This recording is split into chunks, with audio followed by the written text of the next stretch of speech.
The only people who don't want to disclose the truth are people with something to hide.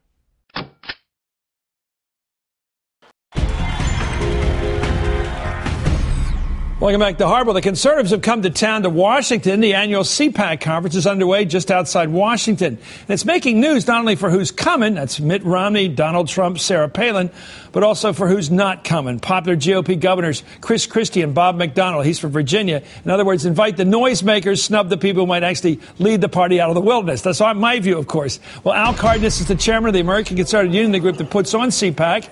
And now we also have the former national chairman of the Republican Party, Michael Steele. He's an MSNBC analyst.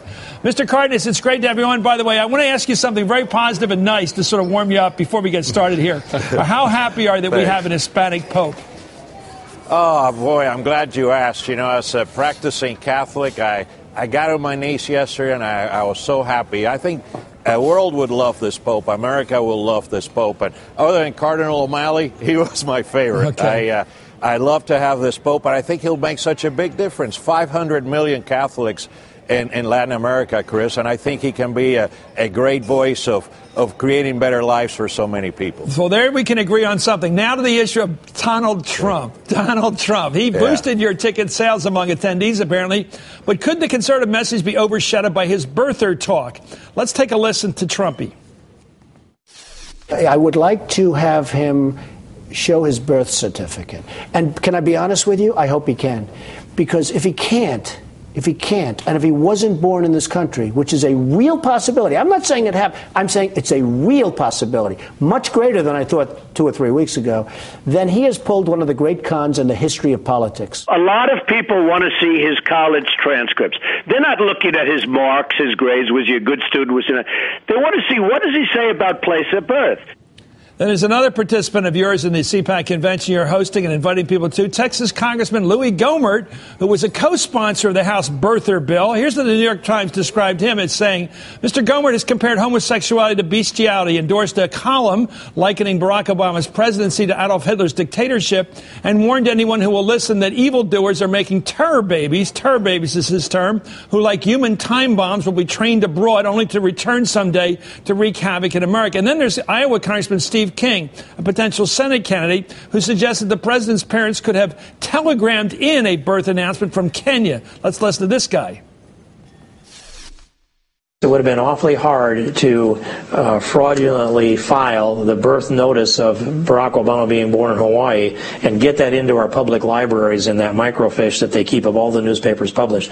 That doesn't mean that there aren't some other explanations on how they might have announced that by telegram from Kenya. The list goes on. See, of these characters that are okay for your convention, Al, but not an elected governor who's very popular in Jersey. Tell me your rules.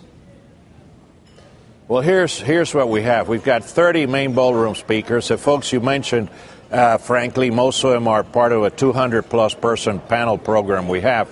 30 main ballroom speakers. We got, 40 Republican senators, 30 governors, 200-plus House members. And what we've got to do is select 20. And so what do? We selected 3 governors. Rick Perry, because his state is the #1 state in job creation, and I think it's a model for America. Bobby Jindal, because he's a bright, intellectual, young leader of the party. Selected Scott Walker because he's doing great things in our views in Wisconsin. And that was it. That's a list we invited. But you gave all the guys you mentioned are given less time than Donald Trump. You're giving him 14 minutes. You're giving 13 minutes to the governors. Why more time for the #1 birther in the country?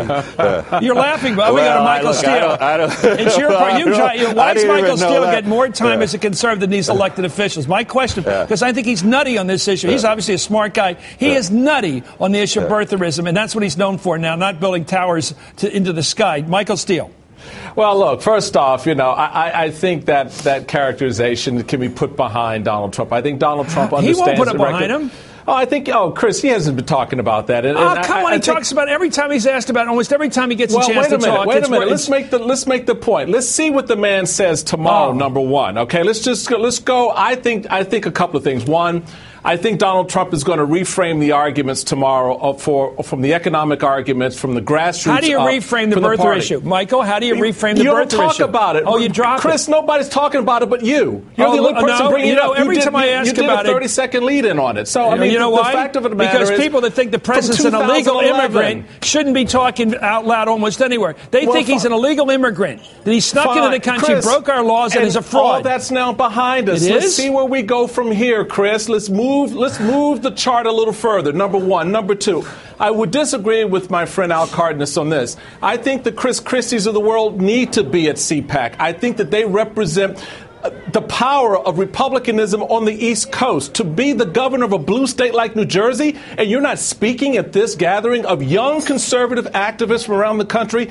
to me is mind-boggling. So I understand the rules, and you want to do three governors. Let me ask but you. But he's the guy that you need to have in this room. Fair enough. I'm with you on that, obviously. Let me ask you, Al, as a home guy who decides who's invited, would you be happier if Donald Trump didn't talk about the president's country of birth? Yes, of course. But that's not why I invited him. We don't censor our speakers, but we don't get involved to that issue. We never have at ACU. We invited him because he's a successful businessman who's not afraid as an entrepreneur to talk about the realities of the economy in America today. And as Michael said, we'll see what he says tomorrow. I think he'll be a positive influence on the youngsters here. I know a lot of kids want to have their picture taken with somebody who's made $3 billion. I understand and the it'll be interesting to see what happens. I will tell you what I'm mostly proud of, and Michael will relate to this because he shares that passion with me. We've got 18 African-American speakers, 17 Hispanics, 71 women, a lot of Republican leaders under 40. We want to show a new face of the party. Here's one to show you. Let's show Alan West, page. one of maybe the most famous. He's going to be speaking there. Let's take a look at him. He's the guy that, by the way, said there's 78 to 81 communists in the Democratic House of Representatives. Let's hear what he has to say. Here he is, Alan West, your guy. There's no shortage of people telling us what conservatism cannot accomplish, what we can't do, how we cannot connect, how we must change our values to fit the times. Well, ladies and gentlemen, I want to tell you that truly is a bunch of malarkey. Folks, I'm speaking from experience when I tell you that there's nothing on this green earth that a liberal progressive fears more than a black American who wants a better life and a smaller government. Michael, your case, is this the scariest thing on the planet?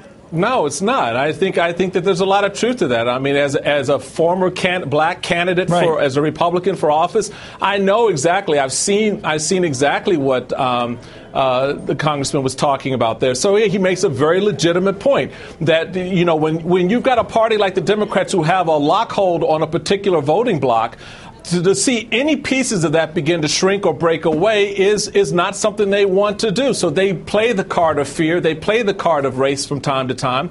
I've been a victim of it. Alan West has been a victim of it, and I thought it was a fair point to make. But African Americans are allowed to vote for anybody they want to, right?